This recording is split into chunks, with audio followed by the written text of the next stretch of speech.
फिर जीवन की कला जी तब्दील हो जाती है। पर अजय मन सोचता हजारों करोड़ों लोग मन करके सुते तदे गुरु तेग बहादुर ने गल कहनी पैंदी है जाग रहो रे शरीर तक के सुते बंदे को नहीं जगा रहा। पता है ना सोच रहे कि जिहड़े रात को सुते हुए ने 12 घंटे काम करके उन्होंने गुरु कह रहे जाग पै ये गल बिल्कुल नहीं। गुरु मन को कह रहे हैं जाके जाग ले हो रे मना जाग ले जाग रे मन जागन हारे बिनहार अवर ना आवस कामा झूठा मोह मिथ्या सारे शरीर जागदा भी हो गई कावी मन सुता है। शरीर जागदा हो तामी अखां सुतियां हुई कान सुते रसना सुती मन सुता। गुरु ने पानी च आख्या केड़ी नींद विच नैनो नींद अखां सुतियां नैनो नींद पर दृष्ट विकार अखां सुतियां पराया तन देख ते पराया तन देख पर दृष्ट विकार विकारी दृष्टि जिस माड़ी नजर के नाम किसी को ताजा है जब किसी का रूप देखना विकारी दृष्टि ना देखना ये अखां सुतियां हुई जो गुरु का दर्शन नहीं करती विकार कर दी ने अखां सुतियां नहीं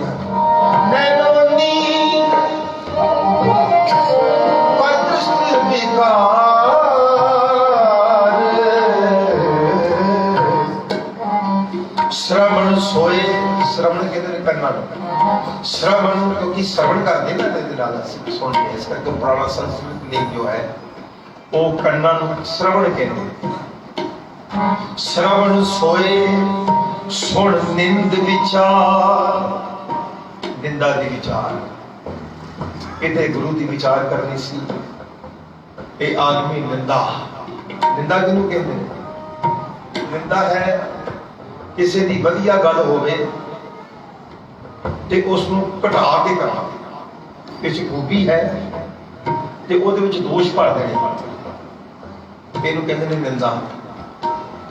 ते जे किसी च ऐब हन ते उसनू वडिया के गल करनी उसनू कहंदे ने उस्तत।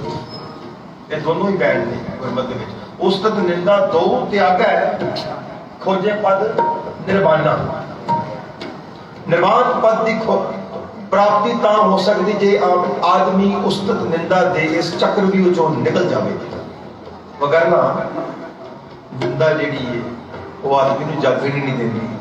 निंदा च रस बड़ा आदमी किसी की निंदा करता होवे ते 4-5 बंदे सुनते हो तो बंदा एकदम चुप कर जाए ना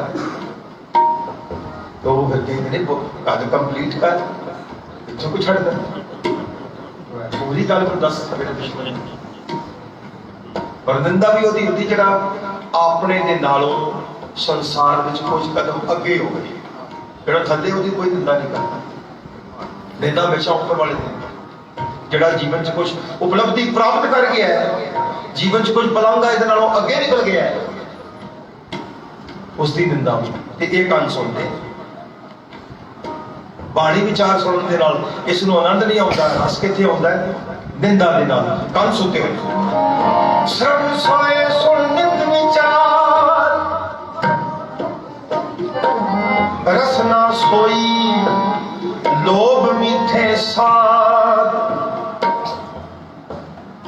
इन्ने प्रकार दी डिशेस संसार ते अवेलेबल हो गई हैं सानू उन्हां दे नाम ही याद जिहड़ियां असीं खा गए हैं। अमेरिका दे विच एक ना स्टोर है एक बंदा मैं उत्थे लै गया ना वो क्या करना मैं तुम चीज बताऊंगा चीज पनीर कहते मैं कहा चल चलिए मैं वेला सा अमूमन उत्थे ज्यादा वेला ही होना मैं सवेरे प्रकाश की ड्यूटी करके या कीर्तन करके उस तो बाद मैं फ्री होना ਇੱਥੇ ਆ ਕੇ ਬਸ ਕੀਰਤਨ ਦਾ ਜਿਉਂ ਪਹਿਰਾ ਚੱਲਦਾ ਹੈ, ਨਾ ਨੀਂਦ ਮਿਲਦੀ ਹੈ, ਨਾ ਆਰਾਮ ਮਿਲਦਾ ਹੈ, ਨਾ ਟਾਈਮ ਸਿਰ ਰੋਟੀ ਮਿਲਦੀ ਹੈ। ਪਤਾ ਨਹੀਂ ਹੁਣ ਤੁਹਾਡਾ ਪਿਆਰ ਹੈ ਜਾਂ ਕੀ ਹੈ, ਮੈਨੂੰ ਸਮਝ ਨਹੀਂ ਪਈ। ਇਹਨੂੰ ਪਿਆਰ ਹੀ ਕਵਾਂਗੇ ਹਾਂਜੀ, ਜਿਹੜਾ ਤੁਹਾਡੇ ਕਰਕੇ ਅਸੀਂ ਜਾਂ ਗੁਰੂ ਸੰਗਤ ਕਰਕੇ ਅਸੀਂ ਭੱਜੇ ਫਿਰਦੇ ਹਾਂ, ਤੇ ਇਹ ਪ੍ਰੇਮ ਦਾ ਹੀ ਰਸਤਾ ਹੈ। ਕਹਿੰਦਾ ਹੋ ਗਿਆ ਨਹੀਂ ਜੀ, ਤੁਹਾਨੂੰ ਸਟੋਰ ਵਿਖਾਈਏ। ਮੈਂ ਕਿਹਾ ਚਲੋ, ਚਲਾ ਗਿਆ ਮੈਂ ਫਿਰ ਸਾਥੀਆਂ ਦੇ ਨਾਲ। ਕਹਿੰਦਾ ਇਹਦੇ ਚ ਹੁਣ ਤੇ ਕਹਿੰਦੇ ਗਿਣਤੀ ਵੱਧ ਗਈ, 400 ਕਿਸਮ ਦਾ ਚੀਜ਼ ਹੈ ਇਹਦੇ ਚ, 400 ਕਿਸਮ ਦਾ, 400 types of cheese ਜਿਹੜਾ are available in the store। ਬੜੀ ਹੈਰਾਨਗੀ ਦੀ ਗੱਲ। ਮੈਂ ਕਿਹਾ ਸ਼ਾਇਦ ਬ੍ਰਾਂਡ ਫਰਕ ਹੋਣਗੇ, ਜਿਵੇਂ ਇੱਕ ਚੀਜ਼ ਦਾ ਨਾਮ ਰਾਜੂ ਦਾ, ਦੂਸਰੇ ਦਾ ਪੱਪੂ ਹੋ ਜਾਏਗਾ, ਕਿਸੇ ਦਾ ਕੁਝ ਹੋਰ ਹੋ ਜਾਏਗਾ, ਚੀਜ਼ ਤੇ ਸੇਮ ਹੀ ਹੋਏਗਾ। ਕਿਉਂ ਜੀ? ਦੁੱਧ ਤੇ ਦੁੱਧ ਹੀ ਹੈ, ਕੋਈ ਅਮੁੱਲ ਦਾ ਹੋਗਾ, ਕੋਈ ਵੇਰਕੇ ਦਾ ਹੋ ਗਿਆ, ਕੋਈ ਨਹੀਂ, ਬ੍ਰਾਂਡਡ ਤੇ ਫਰਕ ਹੋ ਸਕਦਾ। ਚੀਜ਼ ਦੇ ਵਿੱਚ ਇੱਕ ਹੀ ਹੋਏਗੀ ਨਾ, ਵਸਤੂ ਤੇ ਕੀ ਹੋਏਗੀ। ਮੈਂ ਕਹਿੰਦਾ ਨਹੀਂ ਭਾਈ ਸਾਹਿਬ ਜੀ, 400 ਪ੍ਰਕਾਰ ਦੇ ਡਿਫਰੈਂਟ ਕਾਈਂਡ ਆਫ ਚੀਜ਼ ਹੈਗੀ। ਮੈਂ ਕਿਹਾ ਬੰਦੇ ਰਸਨਾ ਸੋਈ ਦੋ ਮਿੱਠੇ ਸਾਲ, ਜਿੰਨਾ ਪਾਕ ਸਾਲ ਜਿੰਨੀ ਰਸੋਈ ਹੁਣ ਇੱਥੇ ਸੰਸਾਰ ਚ ਅਵੇਲੇਬਲ ਹੈ ਨਾ, ਪਤਾ ਹੀ ਨਹੀਂ ਕੀ ਕੁਛ ਹੈਗਾ ਸੰਸਾਰ ਚ, ਕਿੰਨੀਆਂ ਡਿਸ਼ਜ਼। ਔਰ ਫਿਰ ਇਹ ਡਿਸ਼ਾਂ ਖਾਂਦਾ ਹੋਇਆ ਆਦਮੀ ਪ੍ਰਸ਼ਾਦੇ ਛਕਦਾ, ਲੰਗਰ ਪਾਣੀ ਛਕਦਾ, ਉਦਾਸ ਹੈ। ਗੱਜ ਕੇ ਆਪੋ ਸਤਿਨਾਮ। ਮਨੋਰੰਜਨ ਦਾ ਸਮਾਨ ਦੇਖੋ ਤੇ ਇੰਟਰਨੈਟ ਤੇ ਮੈਂ ਕਹਿੰਦਾ ਇਤਨੇ ਚੈਨਲ ਨੇ ਬੰਦਾ ਵੇਖ ਨਹੀਂ ਸਕਦਾ। ਪਹਿਲਾਂ ਚੈਨਲ ਚੱਲਦੇ ਹੁੰਦੇ ਸਨ, ਜਲੰਧਰ ਦੂਰਦਰਸ਼ਨ ਜਿੱਥੇ ਹੀ ਰਹਿੰਦੇ ਸਾਰੇ ਹੈ ਭਾਈ ਸਾਹਿਬ। ਸ਼ਾਮ ਨੂੰ 4 ਵਜੇ ਚੈਨਲ ਸ਼ੁਰੂ ਹੋਣਾ ਤੇ ਰਾਤੀ 11 ਵਜੇ ਖਤਮ ਹੋ ਜਾਣਾ। ਚਲੋ 11 ਵਜੇ ਸਮਾਪਤੀ ਹੋ ਜਾਂਦੀ ਸੀ, 12 ਵਜੇ ਹੋ ਜਾਂਦੀ ਸੀ, ਤੇ ਹੁਣ ਤੇ ਸਮਾਪਤੀ ਹੁੰਦੀ ਹੀ ਨਹੀਂ। ਜਿਸ ਟਾਈਮ ਮਰਜ਼ੀ ਲਾ ਲਓ। ਈਵਨ ਜਿਹੜਾ ਡਰਾਮਾ ਲੰਘ ਵੀ ਗਿਆ ਹੋਵੇ, ਬੰਦਾ ਸਤਸੰਗ ਚ ਆਇਆ, ਡਰਾਮਾ ਲੰਘ ਗਿਆ, ਦੁਬਾਰਾ ਫੇਰ ਅਵੇਲੇਬਲ ਹੋ ਜਾਂਦਾ ਹੈ, ਔਰ ਰਿਕਾਰਡਿੰਗ ਤੇ ਲਾ ਕੇ ਆ ਜਾਂਦੇ ਨੇ। ਇਹ ਮੇਰੀ ਇੱਕ ਕਿਸ਼ਤ ਮਿਸ ਹੋ ਗਈ ਸੀ ਤੇ ਮੈਂ ਜਾ ਕੇ ਜਿਹੜਾ ਮੈਨੂੰ ਪੂਰਾ ਕਰ ਦਿੱਤਾ। ਚਲੋ ਠੀਕ ਹੈ। ਭਾਵ ਇਹ ਕਿ ਇਤਨਾ ਕੁਛ ਕਰਦੇ ਕਰਾਂਗਾ, ਇਹ 50 ਸਾਲ ਵਿੱਚ ਜੋ ਮਨੋਰੰਜਨ ਦਾ ਜਗਤ ਸਾਡੇ ਸਾਹਮਣੇ ਆਇਆ ਹੈ, ਇਹਨਾਂ ਮਨੋਰੰਜਨ ਪਹਿਲਾਂ ਨਹੀਂ ਸੀਗਾ। ਉਹ ਜਿੰਦੀ ਜਲਦੀ ਅਸੀਂ ਅਹਿਮਦਾਬਾਦ ਪਹੁੰਚ ਜਾਂਦੇ, ਪਹਿਲਾਂ ਨਹੀਂ ਸੀ ਪਹੁੰਚ ਸਕਦੇ। ਅੱਜ ਤੋਂ 20-25 ਸਾਲ ਮੈਂ ਪੁਰਾਣੀ ਗੱਲ ਕਰਾਂ, ਭਾਈ ਸਾਹਿਬ ਨੂੰ ਮਿਲੇ, ਕਹਿੰਦੇ ਗੰਦੀ ਸਿੰਘ ਇੱਥੋਂ ਦੀ, ਤੁਹਾਨੂੰ ਅਸੀਂ ਸੱਦਣਾ ਚਾਹੁੰਦੇ ਸਾਂ ਪਹਿਲਾਂ ਵੀ, ਇਸ ਤੋਂ ਪਹਿਲਾਂ ਵੀ, ਤੇ ਅਹਿਮਦਾਬਾਦ ਮੈਂ ਸਿਰਫ 1 ਜਾਂ 2 ਵਾਰੀ ਆਇਆ ਹਾਂ। ਉਹ ਵੀ ਸਫ਼ਰ ਬੜਾ ਲੰਬਾ ਹੈ, ਟ੍ਰੇਨ ਤੇ ਚੜੀ ਗਈ ਤੇ ਤੀਸਰੇ ਦਿਨ ਪਹੁੰਚੀਦਾ ਸੀ। ਹੁਣ ਤੇ ਫਲਾਈਟ ਦੇ ਬੈਠੋ ਤੇ ਮਿੰਟ 'ਚ ਆ ਜੀ। ਸਹੂਲਤ ਸੁਵਿਧਾ ਵਧੀ ਹੈ ਸੰਸਾਰ ਦੇ ਵਿੱਚ। ਜੋ ਮਨੋਰੰਜਨ ਨੇ, ਜੋ ਟੈਕਨੋਲੋਜੀ ਨੇ ਹੁਣ ਦਿੱਤਾ ਹੈ, ਅੱਜ ਤੋਂ ਪਹਿਲਾਂ ਨਹੀਂ ਸੀ। ਅਸੀਂ ਦਿੱਲੀ ਜਾਣਾ ਘੰਟੇ 50 ਮਿੰਟ 'ਚ ਪਹੁੰਚ ਜਾਈਦਾ। ਅਜੇ ਬੈਠੇ ਹੀ ਹੁੰਦੇ, ਬੈਲਟ ਲਾਈਆਂ ਹੁੰਦੀਆਂ ਨੇ, ਤੇ ਥੋੜੀ ਦੇਰ ਬਾਅਦ ਹੀ ਇਹ ਹੋਸਟਸ ਕਹਿੰਦੀ ਚਲੋ ਤੁਸੀਂ ਬਾਹਰ ਨਿਕਲੋ, ਦਿੱਲੀ ਆ ਗਏ। ਮਿੰਟ ਲੱਗਦਾ। ਇਹਦੇ ਜ਼ਮਾਨੇ ਅਕਬਰ ਦੀ ਗੱਲ ਕਰੀਏ, ਅਕਬਰ ਨੂੰ ਵੀ, ਸ਼ਹਿਨਸ਼ਾਹ ਬਾਦਸ਼ਾਹ ਨੂੰ ਵੀ, ਜੋ ਉਦੋਂ ਦਾ ਬਾਦਸ਼ਾਹ ਸੀ, ਜਾਂ ਅਸ਼ੋਕਾ ਨੂੰ ਵੀ ਦਿੱਲੀ ਤੋਂ ਅੰਮ੍ਰਿਤਸਰ ਜਾਣਾ ਹੋਵੇ ਤਾਂ ਬੜੇ ਦਿਨ ਲੱਗ ਜਾਂਦੇ ਸਨ। ਅਸੀਂ ਤਾਂ ਉਹ ਤੋਂ ਵਧੀਆ, ਉਹਨੂੰ ਕਿਤੇ ਰਸਤੇ 'ਚ ਪੜਾਅ ਕਰਨਾ ਪੈਂਦਾ, ਕੋਈ ਸੜਕ ਨਹੀਂ ਸੀ। ਉਹ ਇਹ ਸ਼ੇਰਸ਼ਾਹ ਸੂਰੀ ਮਾਰਗ ਬਾਅਦ 'ਚ ਬਣੇ ਹੈ, ਸੜਕਾਂ ਬਾਅਦ 'ਚ ਅਵੇਲੇਬਲ ਹੋਈਆਂ। ਲੇਕਿਨ ਇੱਕ ਗੱਲ ਬੜੀ ਕਮਾਲ ਦੀ ਹੈ ਕਿ ਉਹ ਸਮੇਂ ਜਿਹੜੇ ਬੰਦੇ ਰਹਿੰਦੇ ਸਨ ਬੜੇ ਸਾਦੇ ਸਨ, ਉਹਨਾਂ ਨੂੰ ਕੋਈ ਇੰਨੀ ਚਿੰਤਾ, ਇੰਨੀ ਫਿਕਰ, ਇੰਨਾ ਕੰਮ ਨਹੀਂ ਸੀ ਜਿੰਨਾ ਅੱਜ ਕੱਲ੍ਹ ਦੇ ਮਨੁੱਖ। ਜਿੰਨੀਆਂ ਦਵਾਈਆਂ ਅਸੀਂ ਅੱਜ ਖਾਂਦੇ, ਪਹਿਲਾਂ ਲੋਕ ਇੰਨੇ ਨਹੀਂ ਸੀ ਖਾਂਦੇ। ਦਵਾਈ ਦੀ ਜ਼ਰੂਰਤ ਨਹੀਂ ਸੀ। ਹਰ ਦੂਜਾ ਤੀਜਾ ਬੰਦਾ ਰੋਗੀ ਹੈ, ਹਰ ਚੌਥੇ ਪੰਜਵੇਂ ਬੰਦੇ ਨੂੰ ਸ਼ੂਗਰ ਹੈ, ਹਰ 7ਵੇਂ 8ਵੇਂ 10ਵੇਂ ਬੰਦੇ ਨੂੰ ਹਾਰਟ ਦਾ ਕੁਛ ਨਾ ਕੋਈ ਨੁਕਸ ਹੈ, ਕਿਸੇ ਨੂੰ ਬਲੱਡ ਪ੍ਰੈਸ਼ਰ ਹੈ। ਪਹਿਲਾਂ ਏਦਾਂ ਨਹੀਂ ਸੀ। ਕੋਈ ਦਾ ਵਧਾਉਂਦਾ ਸੀ ਸ਼ੂਗਰ ਦਾ ਮਰੀਜ਼, ਸਾਰੇ ਨਹੀਂ ਸੀ। ਲੇਕਿਨ ਇੰਨਾ ਪ੍ਰਯੋਜਨ, ਇੰਨਾ ਪ੍ਰਸਾਰ ਹੋਣ ਦੇ ਬਾਵਜੂਦ ਵੀ ਆਦਮੀ ਜਿਹੜਾ ਉਦਾਸ ਹੈ, ਆਦਮੀ ਉਦਾਸ ਹੈ, ਮਨ ਕਰਕੇ ਸੁਣਦਾ। ਜਾਨਵਰ ਜਿਹੜੇ ਨੇ ਉਹ ਖੁਸ਼ ਨੇ। ਇੱਕ ਗਾਂ ਹੈ, ਇੱਕ ਪ੍ਰਕਾਰ ਦਾ ਘਾਹ ਖਾਂਦੀ ਹੈ, चार पांच तरह के घाह नूं रला के दे दो गां गऊ वो अपने किस्म के घाह नूं फरोल के खा लेगी ਉਹਦੇ ਚ कदी उदास नहीं हो कदी ਉਹਦੀ ਅੱਖਾਂ उदास नहीं होगी चढ़ती पशु आनंद के जगत में जी रहे और आदमी जिहड़ा एक कले कलेश के जी रहे एसी दे विच बैठा ठंड दे विच बैठा दा मन दे अंदर अग लगी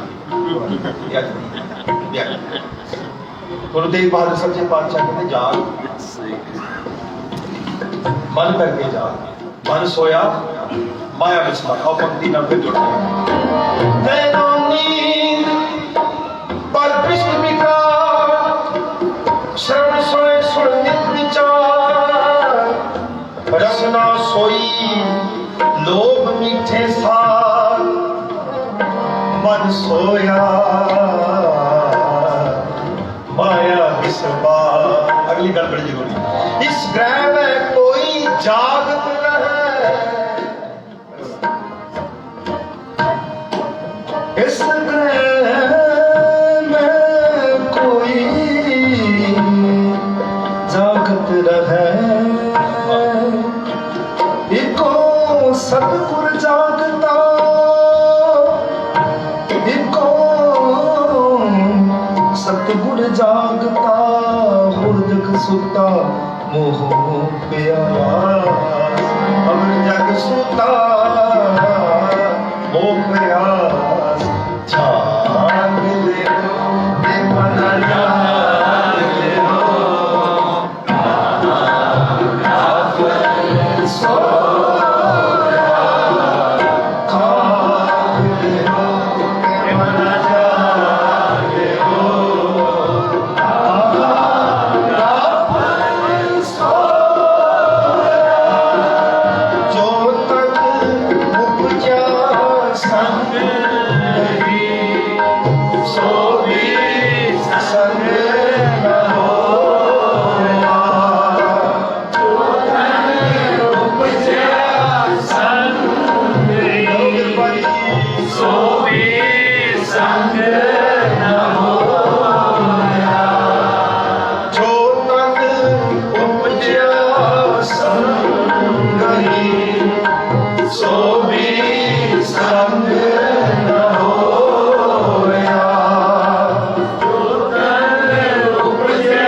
साका कीनो गढ़ो करूं मैं साका तिलक जनो तिलक जनो राखा प्रभु ताका तिलक जनो राखा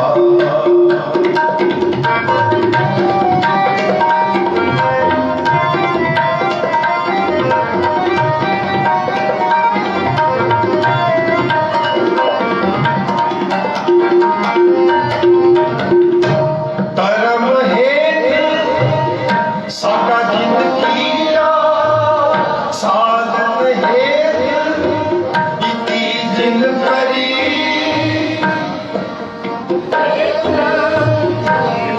जिन करी साधन हेत इति जिन करी शीश दिया और सीना नाव चली शीश दिया और सीना नाव चली शीश दिया और सीना चली शीश दिया और सीना चली शीश दिया शीश दिया शीश दिया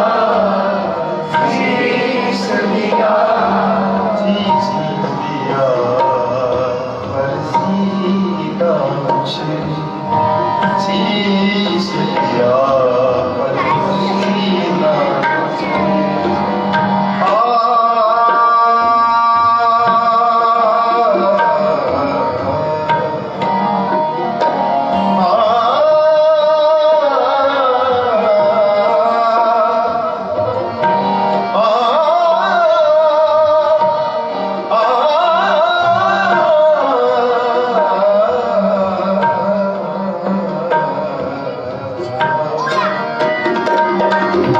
साजन है बीती जिन करी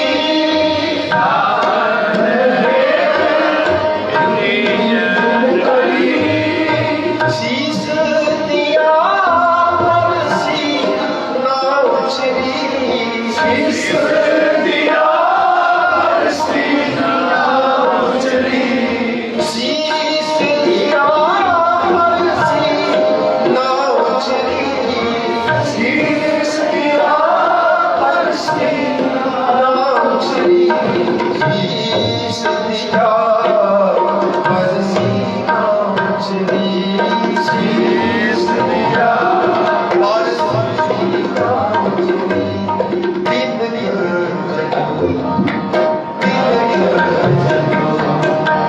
राखा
बहुत धन्यवाद सर्बत साध संगत का, इतों की प्रबंधक कमेटी का।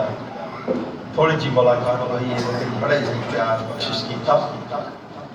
मेरी बीवी अंकल जी प्यारी जी बड़ा ही सत्कार दिता है, और आप संगत ने जितने भी कीर्तन किए हैं सब ने सोच के कीर्तन में शमूलीयत की, हाजिरी भरी है।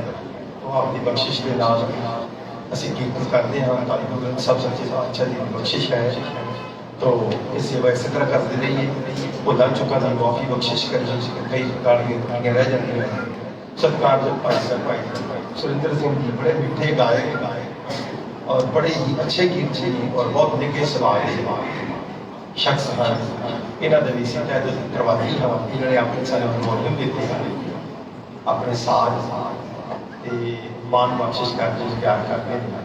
तो अगों गाज लगाए जिंदगी इन्हों का साथ चलता रहेगा। पहली दफा मेरे हिसाब से कहते मैं फिल्म तक मिले पर पहला याद नहीं है, हूँ याद रहेगा क्योंकि काफ़ी सिटिंग इन्होंने नाम करते हैं।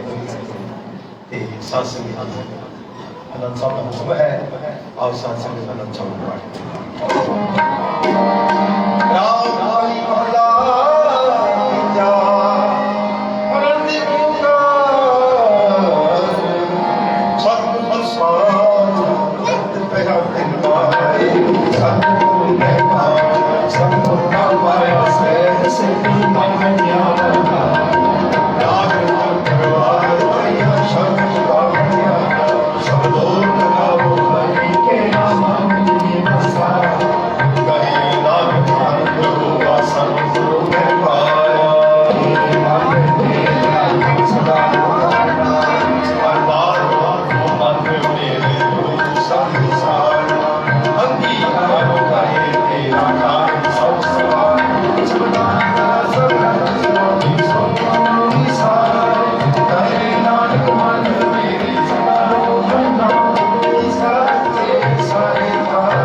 चंगियाया बुरियाया वाच धर्म हरो करनी आपो अपनी के नेड़े के दूर जिनी नाम तेरा